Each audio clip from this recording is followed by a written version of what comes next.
If you're a Ghanaian, you know that's your savory chips and Ghanaian chinchin, and I thought I should try it today on Debbie's Kitchen. Welcome back to my channel. Though mine is a bit different, but you could try my method or use your regular method and you will love it. I just added some garlic and ginger.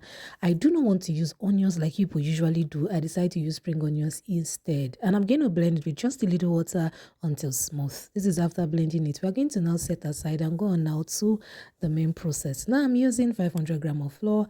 I'm going to be adding my ingredients. You don't need much ingredients for this recipe. I'm adding in my sugar. I'm not adding in salt. You can add in salt, but because of the butter, I just use the salt in the butter is okay. I'm going to add in just half teaspoon of baking powder. You don't need much baking powder in your chinchin, and 70 grams of butter. Too much baking powder in your chinchin will make your chinchin become too light and even absorb more oil. So just little half teaspoon is okay. I'm adding in my mix, my garlic, ginger, and spring onions mix. You would know that anywhere there is a combination of garlic and ginger in any recipe, even in your meals, it just gives its own unique flavor that you will not forget in a hurry. I'm not going to have all my mixtures together, mix them thoroughly. Now I'm going to drop my spatula now and go in with my fingers because this spatula is not doing justice. My fingers will mix these things better. So I'm going to mix with my fingers now.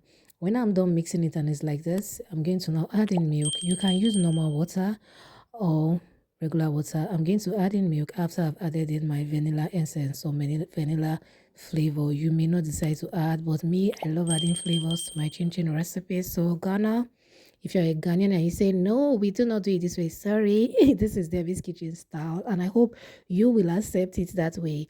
So I'm going to add in my flavor and add in milk and get my dough together now. Now, when you're adding in your milk or water, you mustn't use milk. You can use just your regular water. Adding in bits. Make sure you do not add too much. Your dough must be this thick so that it will be easy for you to roll out and to cut. If this is your first time of stopping by my channel, you're so welcome. And if you've been here before, good to have you here again. And if you have not subscribed to Debbie's Kitchen, consider subscribing. Do like and share. Thumbs up this video. It will help you to push out this video to more viewers and help Debbie's Kitchen to grow. Comment and tell me what you think about this recipe. And if you're from Ghana, oh my God, I want to hear your comments. Tell me, did I try? Would you like to try my style of making your savory chips or your party chinchin? Now, after rolling it fairly flat, you can make it a bit thick if you want your chinchin to be thick, or you can make it thin. But mine is somewhere around the middle, not so thick, not so thin.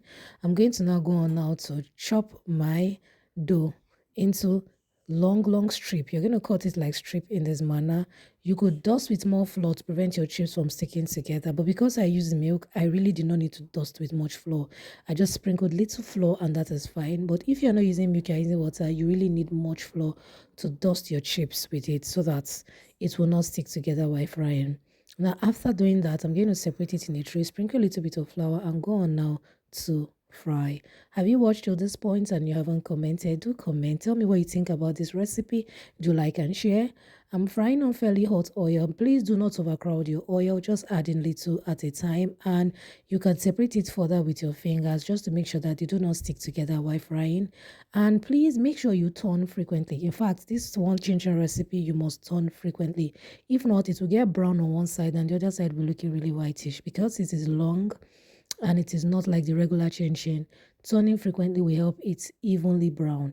Will help it brown evenly and will not make it look somehow. So I'm going to keep stirring until I have this golden brown look all the way through. You can see it here. I'm going to take it out of the oil, keep it in my salvet or sieve to strain excess oil, and this is the beauty we got at the end of the day. It is so yummy, so delicious. The flavors of the spring onions, the garlic and ginger give it an exceptional taste you will not forget in a hurry.